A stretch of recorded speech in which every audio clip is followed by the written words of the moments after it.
ఒక్కసారి కొమ్మూరి గోల్డ్ కి కాల్ చేయండి. తాకట్లో ఉన్న మీ బంగారాన్ని విడిపించి మార్కెట్ ప్రైస్ కి వాళ్ళు కొనుక్కుని మిగతా డబ్బులు మీకు ఇచ్చేస్తారు. సో పవన్ కళ్యాణ్ ని ఎందుకు పర్టికులర్ గా ఇక్కడ రాకూడదు అన్నారు అంటే బీజేపీతో ఎందుకు రాకూడదు మీన్స్ ఇక్కడ రాకూడదని కాదు, బీజేపీతో ఎందుకని.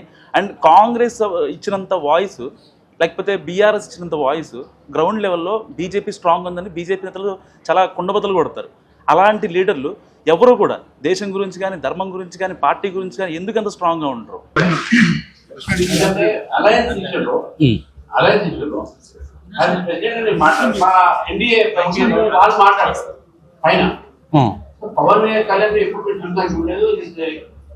లీడర్ కెపాసిటీస్ కేపబిలిటీస్ తెలంగాణలో పార్టీ పెడితే కూడా మేమేమి నాకు అపోజ్ చేయలేదు. ఆ రోజు కూడా సపోర్టెడ్ మోరల్లీ. పవన్ కళ్యాణ్ ని ఎప్పుడైతే వీళ్ళందరూ రావద్దన్నారో జర్నలిస్టులు కావచ్చు, కొంతమంది సోషల్ ఇన్ఫ్లుయెన్సర్లు కావచ్చు, అప్పుడు మాట్లాడినప్పుడు బీజేపీ నుంచి ప్రాపర్ వాయిస్ వినిపించలేదు అనేది జనసేన పార్టీలో వినిపిస్తున్నట్టు మాట. నేను పర్సనల్ గా ఢిల్లీలోనే ఆ రోజు మాట్లాడాను. పవన్ కళ్యాణ్ గారు ఆయన ఒక లీడర్, ఒక డిప్యూటీ సీఎం, పార్టీ పెట్టుకున్నారు. ఆ పార్టీ ఎక్కడైనా పెట్టుకోవచ్చు. ఒక పార్టీ అనేది ఒక పర్టికులర్ ప్రాంతానికి కేసీఆర్ పెట్టలేదా, మహారాష్ట్రలో పెడతారా, ఆంధ్రాలో పెడతాను, అది ఇదే మాట. ఆయన పెట్టుకోవచ్చు కానీ వేరే వాళ్ళు పెట్టుకోవద్దా? No one objection.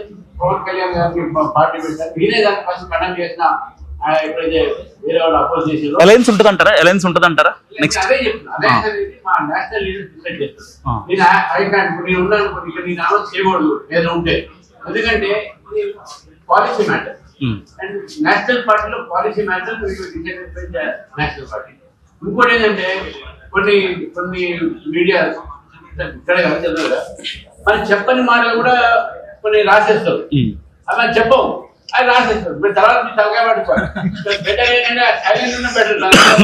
చేసే వల్ల టైం ప్రాబ్లం.